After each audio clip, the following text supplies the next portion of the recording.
I had a client at one point who was an unbelievably naive person. You cannot overestimate her naivety, no matter how hard you tried. Her parents taught her that adults were angels, literally.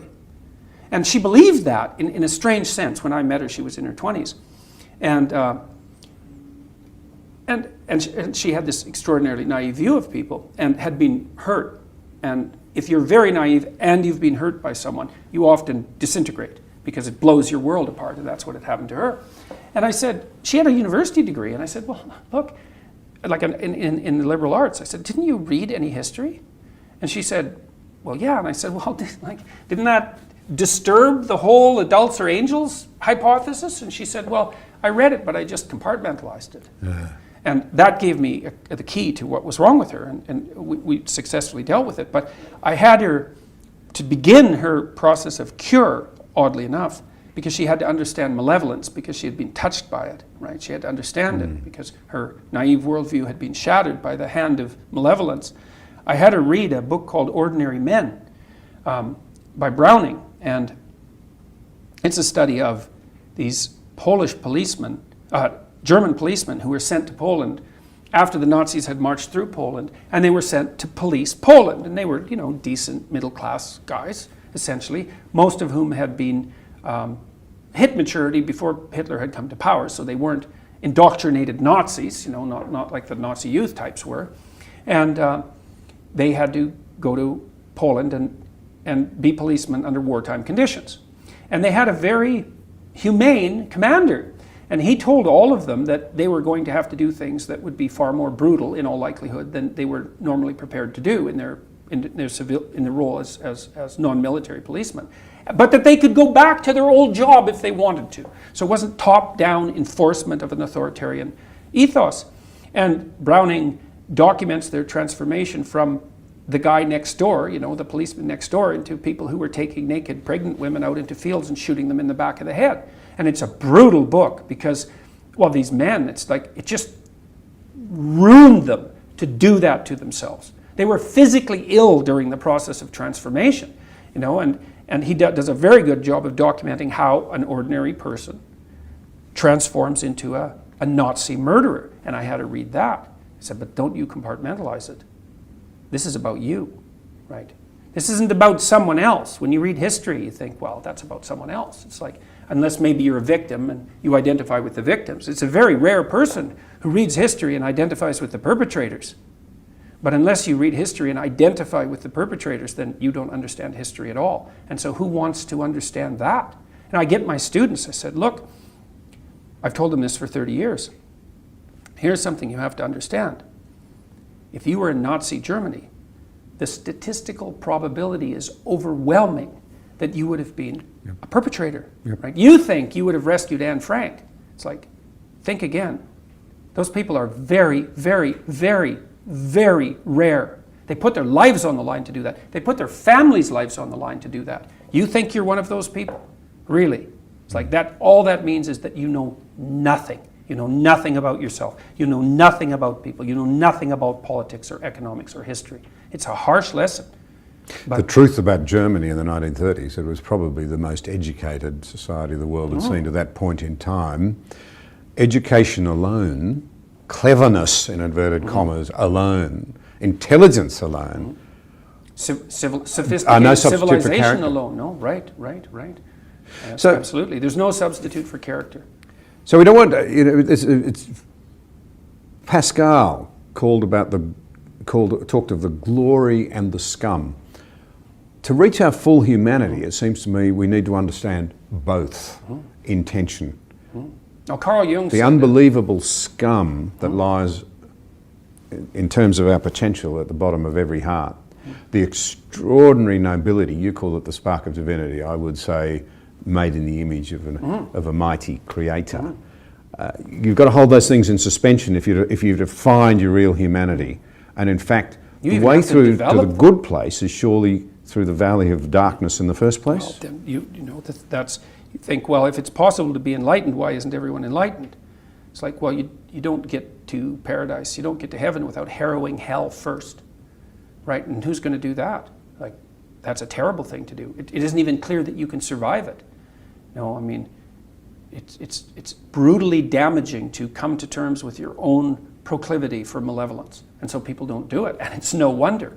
But the funny thing is, and this is also something that I think that the people who've been watching my lectures have been attracted by, especially the young men, it's like, until you understand that you're a monster, until perhaps you even develop that as a capacity, you don't have the moral force to do good. And so not only is that dissent to begin with necessary to scare you straight, right, to make you understand what exactly it is that you're dealing with, but you don't even have the strength of character to be good until you understand just exactly what sort of monster you can be. I have a rule in my book, Rule 5, do not let your children do anything that makes you dislike them. Yeah, I read it. It's a meditation on the monstrousness of parents. It's like, don't underestimate yourself, your capability to ruin your children's lives. You let them act in a manner that makes you disapprove of them. You will take revenge on them in ways you cannot even imagine. And unless you understand that, you're not going to be careful enough as a parent, and you're not going to set proper boundaries. Don't let your children annoy you. It's a very bad idea. Now, that means that you should try to regulate your proclivity to be annoyed, and you should try to be civilized, and you should talk to your partner, your wife, or your husband about your oversensitivities and foolishnesses. But having said that, you need to know who the monster is, and it's you. Individual malevolence is real. To constrain it inside yourself is extraordinarily daunting. To read history as a perpetrator is traumatizing. These are hard things. And then to think through the problems of addressing something like inequality instead of reacting to it in a knee-jerk, compassionate manner and implement policies on that basis that are going to be counterproductive, that's also extraordinarily difficult. So there's difficulty as part of it. And then I would also say, well, we haven't talked about the resentment that drives the discussion of inequality. It's not like everyone on the left is overwhelmed by compassion and that's why all these brutal things tend to happen. It's that they're also overwhelmed by the same sort of jealousy that Cain had for Abel and the same sort of murderous impulses that emerge very rapidly as a consequence of that jealousy. He has more than me. He must be a perpetrator. It's morally obligatory for me to take him out. Well, that's an easy message to sell. I read about how the communists dekulakized the Russian countryside. So imagine, it's Russia. You're in a village. It's 30 years, something like that, after the serfs have been emancipated. There's a few agriculturalists who've managed to produce successful agricultural enterprises. And, maybe they have a couple of cows, they have some land, they're able to hire a few people, and they're raising almost all the food, right? And they're a minority in any village because the hyper-productive, successful are always a minority. So they're a minority in every village. All right, and there's people who are doing worse, and then there's a lot of people who aren't doing so well at all. And then the communist intellectuals show up and they tell the people who aren't doing so well, some of whom are just suffering because of life, but some of whom aren't doing well because they've never done anything productive with even a second of their life. And the communist intellectuals come in and say, those guys that are doing so much better than you? Yeah, they actually stole all of that from you. And you're morally obligated to go take it back. It's like, oh man, after 6 cups of mead, let's say 10, or let's say 20, and I'm drunk out of my mind, and I've got my cruel buddies with me, and we're all resentful right to the core because we've wasted our miserable lives, and now we have an opportunity to go down the street to our wealthy neighbor's house and to rape his daughters, and we can do it in the name of good. It's like, well, there's a story you can market.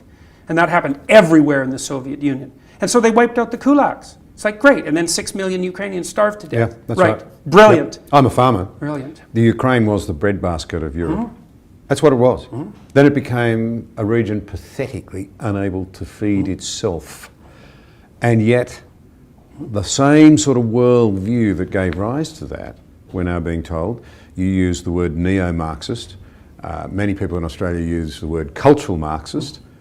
I've got an old friend who said to me, what are you talking about, John? Free capitalist Australia is not going to let that happen here. Mm-hmm. Mm-hmm.